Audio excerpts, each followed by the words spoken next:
네, 오늘은 성경적 공동체의 중요성에 대해서 얘기하고요. 내일 새벽에는 성경적 공동체의 필수 요소, 토요일 저녁에는 또 성경적 공동체의 리더십, 그리고 주일에는 성경적 공동체의 재생산에 대해서 말씀을 통해 상고해 보는 시간을 갖기 원합니다. 여러분, 이 사진에서 지금 보시는 다리가 어떤 날인지 아십니까? 네, 캘리포니아 사시는 분 가운데 모르는 분이 없겠죠. 샌프란시스코와 머린 카운티를 연결하는 골든 게이트 브리지, 1937년에 완공되었는데요. 아마 세계에서 가장 유명한 다리가 아닐까 생각을 합니다. 총 길이가 1.3km나 되고요. 긴 거리와 빠른 물살, 그리고 잦은 폭풍과 안개 등으로 이것을 건축하는 것은 불가능하다라고 여겨졌던 이 다리가 4년 만에 완공되어 세계 7대 불가사의 건축물 중 하나로 손꼽히고 있다고 합니다. 그런데 이 거대한 다리는 높이 227m의 탑에서 늘어뜨린 두 줄의 케이블에 매달려 있는데요. 아무리 많은 차들이 달려도 흔들리지 않고 또 시속 160km의 강풍에도 견딜 수 있다고 합니다. 그 이유는 이 다리를 지탱하고 있는 두 케이블이 각 27,000개의 얇은 철선들을 꼬아 만든 케이블로 구성되어 있어서 어떤 것도 끊을 수 없는 튼튼한 케이블이 되었기 때문입니다. 따로 떼어놓으면 정말 약한 또 얇은 줄들이지만 27,000개의 줄들이 서로 꼬아질 때 총 88만 7천 톤이나 되는 그 거대한 금문교를 거뜬히 지탱하고도 남는 이러한 강력한 케이블이 된 것입니다. 이처럼 우리 성도들도 한 명 한 명 볼 때는 너무나 나약한 존재이죠. 그러나 우리가 주 안에서 연합할 때는 쉽게 끊어지지 않는 삼겹줄과 같은 존재가 되어서 인생의 모든 무거운 짐을 능히 이길 수 있는 힘과 용기를 얻게 되는 줄로 믿습니다. 오늘 말씀을 통해서 성경적 공동체에 속하는 것이 왜 중요한 것이 깨닫고 주 안에서 성도들과 연합하여 승리의 삶을 사는 여러분 되시기를 간절히 기도합니다. 자, 오늘 본문을 통해 깨닫는 첫 번째 진리는요, 나 자신을 위한 삶은 헛되고 불행하다라는 것입니다. 한번 따라해 볼까요? 나 자신을 위한 삶은 헛되고 불행하다. 전도서는 BC 935년 솔로몬 왕이 인생 말년에 기록한 지혜의 말씀서입니다. 솔로몬은 백성을 잘 다스리기 위해 지혜를 간구하는 선한 왕으로 시작했지만 점차 교만에 빠져 자기만 위하는 헛된 삶을 살다가 말년에 가서 회개하는 마음으로 이 책을 썼습니다. 당대 최고의 부귀영화를 누렸을 뿐만 아니라 700명의 왕비와 300명의 첩을 거느리고 향락을 즐겼지만 솔로몬의 삶에는 참된 만족과 기쁨이 없었습니다. 지난해 넷플릭스에서 공개된 사이비 교주 정명석도 자신의 만족과 쾌락을 위해 내가 10,000명의 여성과 성관계를 갖겠다라는 이 욕심을 가지고 수많은 여성을 짓밟는 악마가 되었듯이 이 솔로몬도 자신의 영광과 만족을 위해 남들을 이용하는 삶을 살다가 그의 죄로 말미암아 나라가 두 쪽이 나는 불행을 초래하고 말았습니다. 그는 전도서를 통해서 이 허무한 인생에 대해서 한탄했는데 오늘 본 4장 7절에도 말하기를 내가 또다시 해 아래서 헛된 것을 보았도다 그랬어요. 전도서에서 말하는 해 아래라는 것은 하나님을 떠난 삶을 이야기하고 헛된 것이란 안개처럼 허망한 것을 이야기하는데요. 그러므로 내가 또다시 해 아래서 헛된 것을 보았도다 라는 것은 하나님을 떠난 삶의 또 하나의 허망한 모습에 대해서 이야기하겠다라는 것인데 그 구체적인 내용이 8절에 나와 있습니다. 어떤 사람은 아들도 없고 형제도 없이 홀로 있으나 그의 모든 수고에는 끝이 없도다.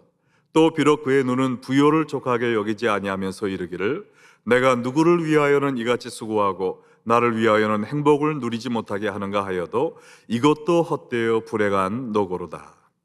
이 말씀은 가족이 없어 외로운 사람을 일컫는 말이 아니고요, 물질적인 욕심에 빠져 가족도 돌보지 않을 정도로 극단적인 이기주의에 빠져 있는 사람을 가리키는 표현입니다. 이미 가진 것에 만족하지 못하고 탐욕의 노예가 되어 더 많은 재물, 더 편안한 삶, 더 짜릿한 쾌락을 삶의 목표로 삼고 자기만을 위해 사는 사람은 가장 헛되고 불행한 삶을 살게 될 것이다 라는 것이죠.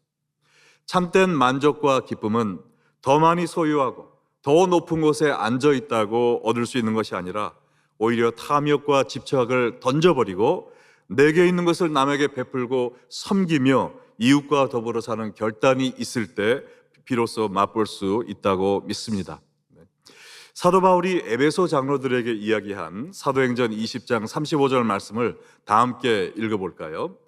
범사에 여러분에게 모본을 보여준 바와 같이 수고하여 약한 사람들을 돕고 또 주 예수께서 친히 말씀하신 바 주는 것이 받는 것보다 복이 있다 하심을 기억하여야 할지니라. 누가 복 있는 자라고 했습니까? 약한 자들을 짓누르고 그들의 것을 빼앗는 자가 아니라 오히려 온 힘을 다해 약한 자들을 돕고 내 것을 나누어 주는 자가 참된 복된 삶을 누린다고 이야기했습니다. 오래된 일인데요. 제가 샌프란도 밸리에 사시는 저희 어머님 댁에 방문해서 며칠을 지내면서 신문을 보고 있었는데 거기에 이런 광고 기사가 났어요. 1년에 600명을 전도한 전도왕 권사님의 간증 집회라는 큰 광고가 났습니다.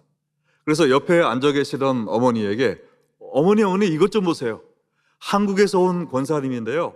1년에 600명을 전도하셨대요. 하고서 광고를 보여드렸더니 저희 어머님이 싹 보시더니 내가 아는 분이야 말씀하시는 거예요. 그래서 어찌된 영문인가 제가 들어봤더니 이분은 한국의 유명한 법관의 아내로서 사치와 향락을 즐기며 살던 분이라고 말씀을 하셨어요. 그래서 아침에 딤섬이 먹고 싶으면 친구들한테 전화해서 너희들 오늘 중국 요리 먹으러 갈래? 내가 쏠게. 그래 하면은 비행기를 같이 타는 겁니다. 그래서 홍콩에 가서 최고의 식당에서 딤섬 요리를 맛있게 먹고 쇼핑하다가 저녁 뭐 먹을래? 내가 스시가 당기는데 하면은 비행기를 타고 도쿄로 가는 거예요. 거기서 최고급 식당에서 오마카세를 시켜서 먹고 그 다음에 저녁 되기 전에 집으로 돌아오는 저녁 비행기로 돌아오는 그런 The Life of Rich and Famous를 살던 그런 권사님이었다고 합니다. 이분이 건성으로 신앙생활을 했는데 부흥사이셨던 저의 아버님이 그 교회에 부흥 집회를 하러 가신 거예요. 그래서 내가 식사를 한번 대접하겠습니다 라고 얘기했는데 교만으로 쩌들은 그분의 심령을 꿰뚫어 보신 저희 아버지께서 저를 젠틀맨이라고 설명하셨는데 저의 아버지는 저하고 완전히 반대셨어요. 굉장히 직설적인 전형적인 부흥사 스타일이 있는데 그분을 딱 보고 당신이 사는 저녁은 더러워서 안 먹어 이렇게 얘기를 하신 거예요. 참 자상하신 분이시죠. 그러니까 이 여자분이 충격을 받는 겁니다. 그래서 충격을 받고 정말 진심반 오기반으로 이 집회를 계속 나오기 시작했어요. 근데 그 집회를 통해서 완전히 깨지고 변화가 된 거예요. 그래서 그날부터 남들을 섬기는 삶을 시작한 것입니다.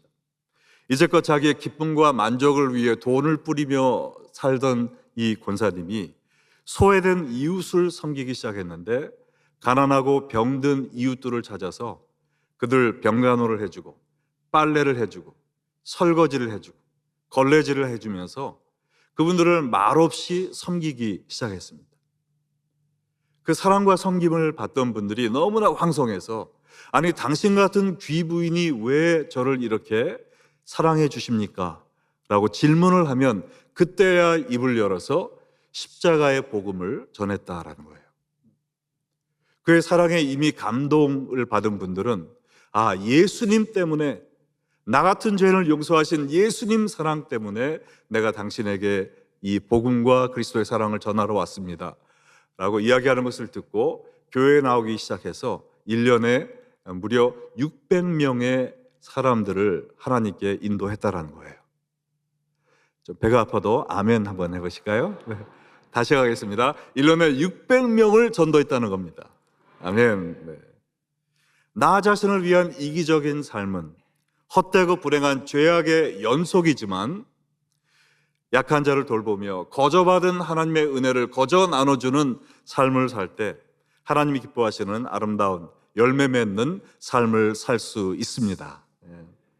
여러분도 나만을 위하는 삶을 살다 후회하지 마시고 주위 사람들을 돌보고 섬기는 축복의 통로가 되시기를 간절히 기도합니다. 자, 오늘 본문을 통해 배우는 두 번째 진리는요, 서로를 위한 삶이 좋은 상을 얻는다라는 거예요. 따라해 볼까요? 서로를 위한 삶이 좋은 상을 얻는다. 9절에 보면 두 사람이 한 사람보다 나으면 그들이 수고함으로 좋은 상을 얻을 것임이라 그랬습니다. 나 자신을 위한 삶은 불행을 초래하지만 성도들과 연합의 삶을 살 때 하나님께서 좋은 상을 주시겠다라고 약속했다라는 겁니다. 우리가 시너지 효과라는 말을 하지만 시너지라는 것은 syn이라는 함께를 뜻하는 syn이란 글과 힘을 상징하는 에너지가 합해서 힘을 함께 모으다라는 뜻을 가진 합성어입니다. 소 한 마리가 일반적으로 6톤의 짐을 끌 수 있다고 그러는데요, 두 마리가 함께 끌면은 6 더하기 6은 12가 아니라 24톤을 끌 수 있다는 거예요. 두 배의 효과를 얻을 수 있다는 것입니다. 이것이 바로 서로를 위한 연합의 삶을 사는 사람들에게 주시는 하나님의 축복인 줄로 믿습니다. 예. 이처럼 성도들도 따로따로가 아니라 연합하는 삶을 살 때 세 가지 귀한 상을 얻게 되는데요, 첫째는 넘어진 사람을 일으키는 상입니다. 10절에 보면 혹시 그들이 넘어지면 하나가 그 동물을 붙들어 일으키려니와 홀로 있어 넘어지고 붙들어 일으킬 자가 없는 자에게는 화가 있으리라. 팔레스틴 땅은 거친 광야와 산악지대로 이루어져서 여행 중 다치거나 예상치 못한 화를 당하기가 쉽습니다. 이때 동행하는 친구 없이 혼자 다니는 사람은 그를 일으켜 세워줄 사람이 없어 화를 당하지만 친구와 함께 동행하는 사람은 그 친구를 통해 치료받고 구출되는 회복을 경험하게 된다는 이야기죠. 영국의 총리를 지낸 윈스턴 처칠이 어렸을 때 연못에서 헤엄치다가 빠져 죽게 되었는데 그 옆에 있던 어느 동네 가난한 집 아이가 뛰어들어 그 어린 처칠을 구해 주었고 그 일로 인해서 그 둘이 아주 친한 친구가 되었다고 합니다. 그런데 이 가난한 친구가 런던에서 의학을 공부하고 싶었는데 형편이 어려워 가지 못한다라는 이야기를 들은 처칠이 아버지에게 얘기해서 이 친구가 의학을 공부할 수 있도록 길을 열어주었어요. 그런데 이 사람이 바로 훗날 페니실린을 발견한 알렉산더 플레밍이었던 것입니다. 이 페니실린을 발견한 지 얼마 안 돼서 처칠이 폐렴에 걸려서 또 죽게 되었어요. 이때 플레밍이 자신이 발견한 페니실린을 들고 와서 이 처칠의 생명을 구해줬다고 합니다. 그래서 힘들고 위태로운 상황에 처해 있을 때 서로를 일으켜 세워주는 친구가 옆에 있었기에 처칠은 두 번의 위험을 극복하고 영국의 수상이 되었고 플레밍은 1945년 노벨 의학상까지 받는 세계적인 생명공학자가 되었다라는 것이죠. 우리 모두는 인생길에서 넘어질 때가 있습니다. 신앙생활하다 넘어질 때가 있고, 사업이 넘어질 때도 있고, 가정을 이끌다가 넘어질 때도 있어요. 여러분 중에 단 한 번도 넘어진 적이 없는 분은 한번 손 들어 보시겠어요? 아마 아무도 안 계실 것 같습니다. 그러므로 중요한 것은 내가 넘어지는가 안 넘어지는가가 아니라 내가 넘어질 때 나를 일으켜 세워줄 수 있는 믿음의 친구가 내 옆에 있는가 없는가라는 것입니다.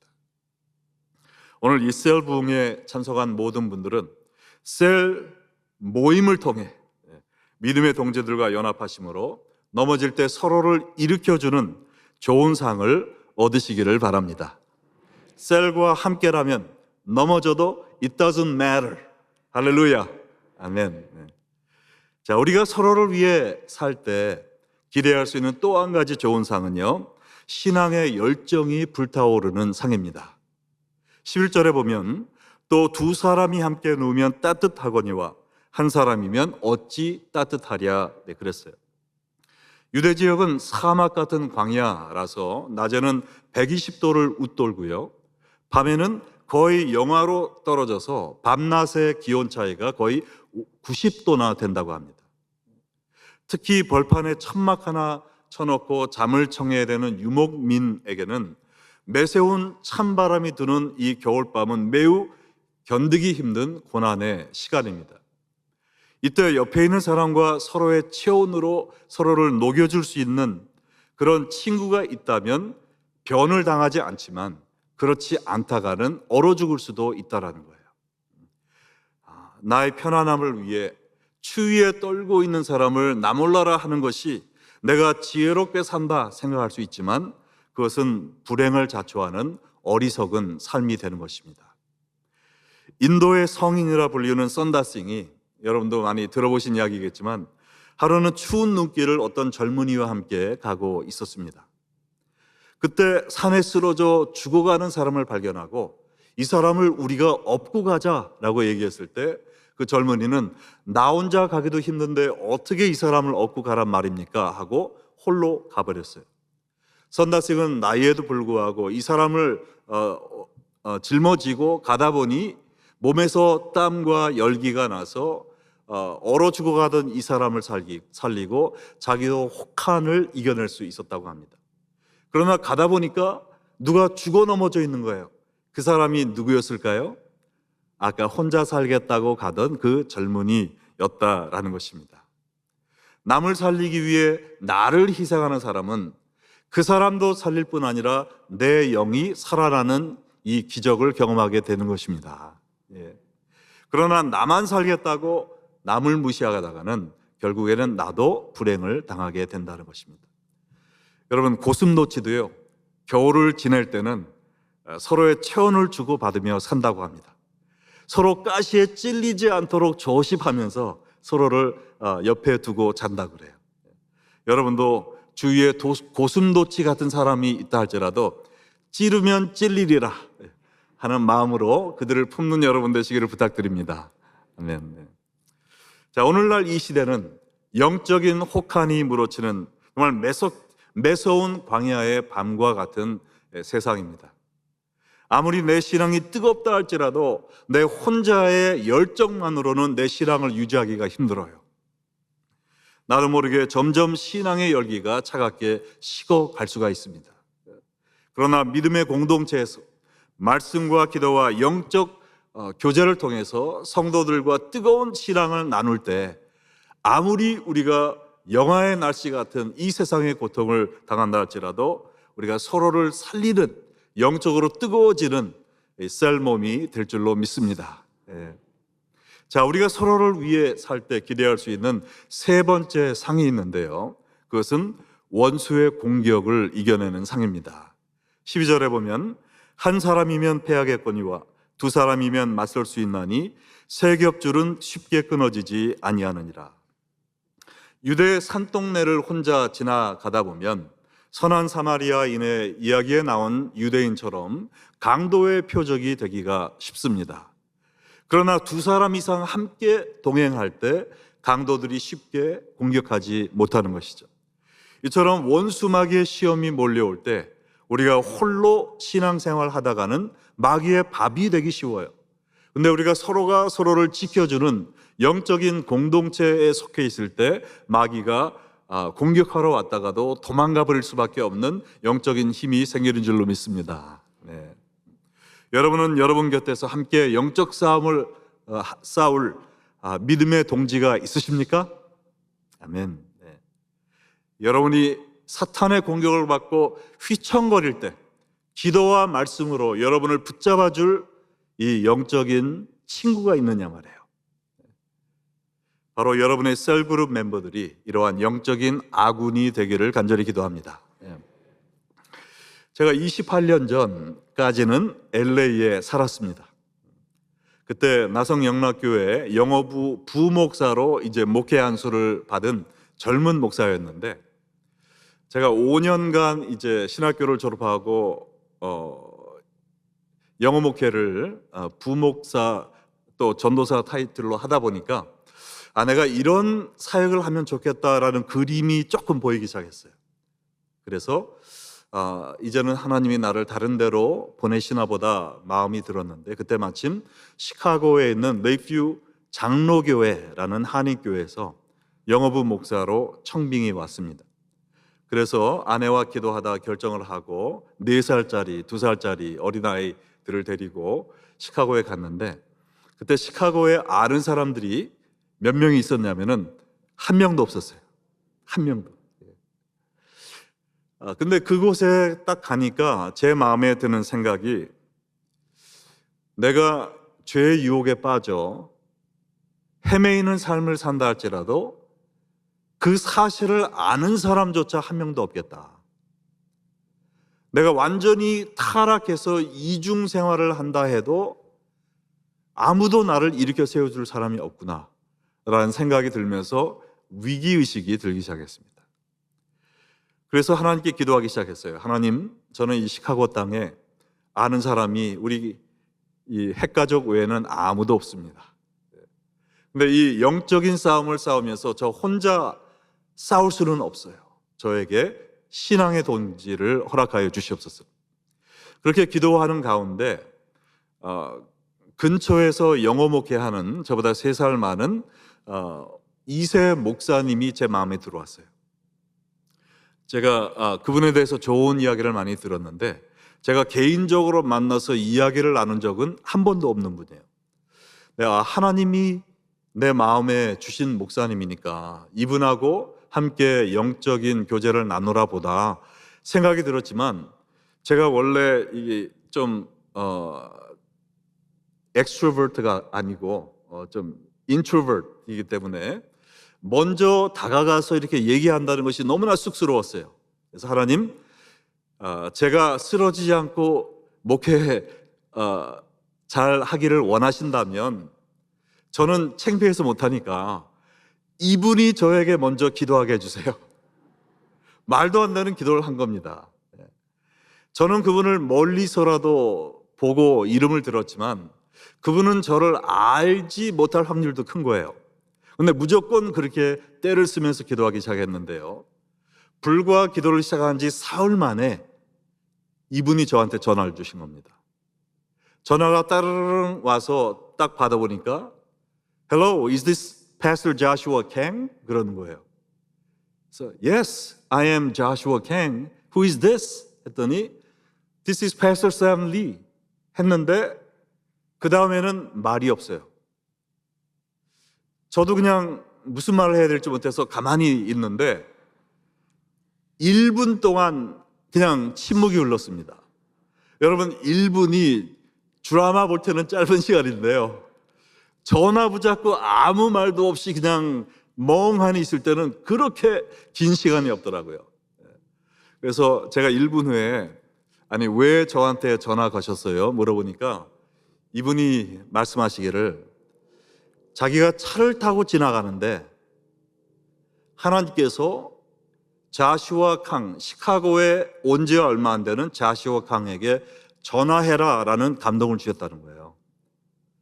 그래서 자슈아 캉이라고 들어본 것 같다 해서 전화번호를 물론 모르니까 누구한테 수소문해가지고 전화번호를 알아내서 저한테 전화를 한 거예요. 전화까지는 했는데 왜 전화를 했는지 이유를 모르는 겁니다. 그러니까 Is this Joshua Kang? 그 얘기만 한 다음에는 무슨 말을 할지 몰라서 가만히 있던 거예요. 그래서 제가 그 이야기를 들으면서 정말 많이 놀랐어요. 하나님이 이렇게 자상하신 분이시구나. 우선 무슨 돗자리 깔아놓은 사람처럼 Let me tell you why you called me.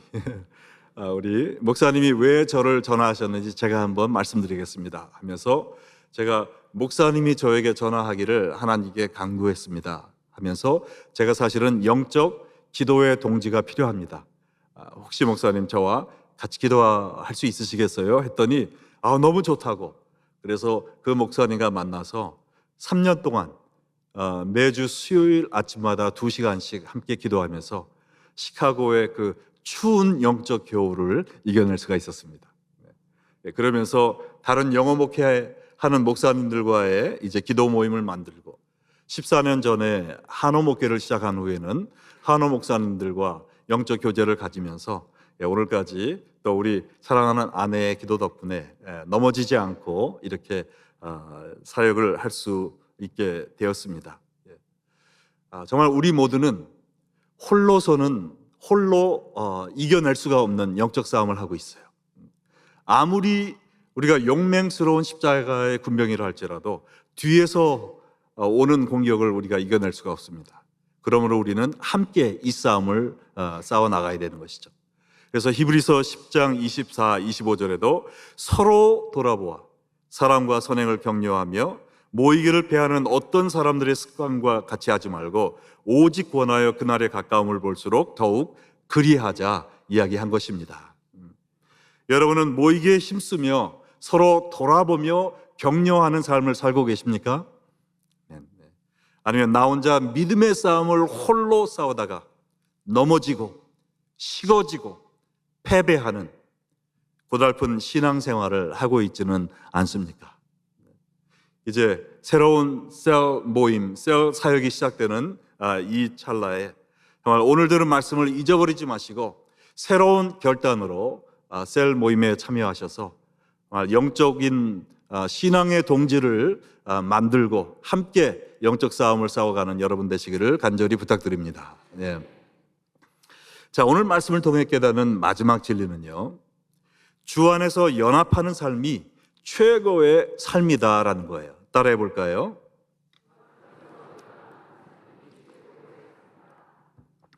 네, 12절에 보면 한 사람이면 패하겠거니와 두 사람이면 맞설 수 있나니 세 겹줄은 쉽게 끊어지지 아니하느니라 그랬어요. 이제껏 한 사람에 대해서 얘기하다가 두 명이 연합할 것을 이야기하던 솔로몬이 왜 갑자기 두 겹줄이 아닌 세 겹줄에 대해서 이야기를 하는 것일까요? 이것은 우리가 다른 성도와 하나가 되는 것도 중요하지만 그게 다가 아니라는 것입니다. 우리는 사람과 사람, 성도와 성도가 연합하는 것에서 끝나는 것이 아니라 우리는 예수 그리스도와 하나가 돼야 된다는 것을 강조하는 것이에요. 성경적인 공동체란 교회 다니는 성도들이 함께 시간을 보내며 그냥 기도하고 끝나는 것이 아닙니다. 주 안에서 우리가 하나 되는 것이에요. 믿으십니까? 주 안에서 하나 된 그리스도인들의 공동체가 바로 성경적 공동체인 줄로 믿습니다. 이것이 바로 예수님께서 미래의 교회를 위하여 기도하신 내용입니다. 요한복음 17장 21절에 보면 예수님이 돌아가시기 전날 기도한 내용이 있는데 내가 비옵는 것은 이 사람들만 위함이 아니요 또 그들의 말로 말미암아 나를 믿는 사람들도 위함이니 아버지여 아버지께서 내 안에 내가 아버지 안에 있는 것 같이 그들도 다 하나가 되어 우리 안에 있게 하사 세상으로 아버지께서 나를 보내신 것을 믿게 하옵소서. 예수님은 그의 제자들뿐만 아니라 앞으로 그들을 통해 예수 믿게 될 미래의 그리스도인들을 위해서 간구하셨어요. 그 간구하신 내용은 하나님과 예수님이 하나이신 것처럼 모든 성도들이 하나가 되되 누구 안에서요? 우리 안에서, 다시 말해 주 안에서 하나 되기를 기도하셨습니다. 이것이 바로 오늘 베델교회를 위해 기도하는 예수님의 기도 내용인 줄로 믿습니다. 주 안에서 하나 되는 것보다 더 무서운 것은 없는 거예요. 하나님은 이것을 우리에게 요구하실 뿐만 아니라 직접 보여주셨어요. 그리고 이것을 향해 세계 복음화를 이루어 가고 계십니다. 성경에서 가장 먼저 나타난 연합의 모습이 무엇입니까? 성부 하나님과 성령 하나님과 성자 하나님이 삼위일체를 이루고 선지 창조를 하신 창세기 1장 아닙니까? 또 하나님께서 에덴 동산 공동체를 만드셨을 때도 아담과 하와를 만들고 끝나신 것이 아니라 그들의 코에 무엇을 불어주셨죠? 생기, 생명, 성령을 불어넣어 주심으로 말미암아 영적인 공동체를 만들어 주셨어요. 그리고 예수님도 공생의 사역을 시작하시면서 먼저 12 제자를 선택하시고 그들에게 세계 복음화의 사명을 주신 후에 너희들 잘 해봐 라고 말씀하시고 승천하신 것이 아니라 뭐라고 말씀하셨습니까? 볼지어다 내가 세상 끝날까지 너희와 항상 함께 있으리라. 주 안에서 함께 된 신앙 공동체를 통해서 하나님은 세계 복음화의 역사를 이루시는 것입니다. 예루살렘 초대교회도 성령 충만한 성도들이 가정에 모여 소그룹을 이루며 전심으로 기도하고 말씀을 상고함으로 주와 함께 했을 때 온 예루살렘이 변화되는 역사가 일어났잖아요. 사도 바울이 세계 선교 여정에 나갈 때도 혼자 가거나 대그룹을 이끌고 간 것이 아니라 몇 명의 영적 동지들과 함께 성령의 이끄심을 따라 나갔습니다. 하나님은 오늘 이 시간에도 주 안에서 하나 된 성도들을 통해 이 구원의 계획을 이뤄가고 계십니다. 우리 모두 다 주 안에서 하나 될 때 예수님이 요한복음 17장 21절에서 기도하신 말씀처럼 이 뒷부분에 보면 그들도 다 하나가 되어 우리 안에 있게 하사 세상으로 아버지께서 나를 보낸 것을 믿게 하소서라는 이 기도가 성취될 줄로 믿습니다. 우리가 주 안에서 하나가 될 때 나타나는 열매가 바로 이거라는 거예요. 주님을 알지 못하는 세상이 하나님께서 그들을 구원하기 위해 예수 그리스도를 우리의 메시아로 보내주셨다는 사실을 믿게 된다는 것입니다. 이것보다 더 아름다운 열매가 어디 있습니까? 저희 교회에서 작년 11월 튀르키예 단기 선교를 갔을 때 우리 한어부와 영어부가 연합하여 20명의 성도들이 함께 단기 선교를 떠났습니다. 5개월 전부터 저희가 함께 영어부, 한어부가 같이 훈련을 하기 시작했어요. 언어와 문화와 세대가 다르지만 시간도 2배로 걸리지만 이중 언어로 우리가 설교하고 공부하고 같이 기도하면서 또 팀으로 삶을 나누면서 주 안에서 하나 되기를 힘썼습니다. 그리고 우리가 튀르키예에 갔을 때 저희 교회와 협력하여 아프간 난민들을 위한 교회가 13개가 지난 5년 동안 세워졌는데 그 교회들을 다 방문하기 위해서 한 팀으로 갈 수가 없어요. 그래서 2팀으로 나눠서 가기로 결정을 했는데 한어부, 영어부 이렇게 나누면 얼마나 간편하겠습니까? 그러나 그렇게 나누지 않고 이 2팀 모두 한어부, 영어부가 동시에 사역을 하기 시작했어요. 그래서 가는 교회마다 저희가 이제 메디컬 사역을 중심으로 했는데 메디컬 사역을 받기 위해서 온 이 아프간 난민들을 위해서 치료를 받기 위해 기다리는 시간이 이제 한 30-40분 되니까 그분들에게 바디 월십을 하고요. 또 인형극도 하고 또 복음도 전하고 우리가 함께 만들어 온 복음 팔찌도 주면서 설명을 해주고 그리고 예수님을 믿겠냐고 지금 태어나서부터 모슬렘으로 살아온 이분들에게 예수를 믿기로 결정하면 이혼당할 수도 있고 쫓겨날 수도 있고 잡을 잃어버릴 수 있는 그 상황에 있는 이분들에게 예수님을 구세주로 영접하겠냐고 물어봤을 때 일주일의 사역을 통해서 60여 명이 예수님을 믿는 역사가 일어났습니다. 이때 저희의 통역관으로 섬기던 아프간 신학교 다니는 젊은 청년 하나가 이걸 보면서 정말 눈물이 앞을 가려서 말을 못하는 거예요. 목이 메어서 통역을 못할 정도로 자기 평생에 아프간 사람들이 이렇게 많이 손을 들고 예수를 믿겠다고 집에서 쫓겨날 각오를 하고 잡을 잃어버릴 각오를 하고 예수 믿겠다고 결심한 것은 처음 봤다라고 이야기하는 거예요. 저희도 그 모습을 보면서 정말 예수님이 말씀하신 그들이 우리 안에서 하나님과 성령님과 예수 그리스도 안에서 하나가 될 때 주님을 알지 못하는 이 세상이 예수 그리스도가 우리의 구원을 위해 하나님이 보내주신 메시아라는 사실을 믿게 될 것이다 라는 이 기도가 단편적으로나마 응답되는, 성취되는 모습을 본 것 같아서 너무나 기쁘고 감격스러웠습니다. 이 일은 비단 선교지에서뿐만 아니라 우리가 살고 있는 이 땅에서도 계속 맺혀져야 할, 또 예수님이 위해서 기도하고 계신 그 가장 중요한 기도 제목이라고 믿습니다.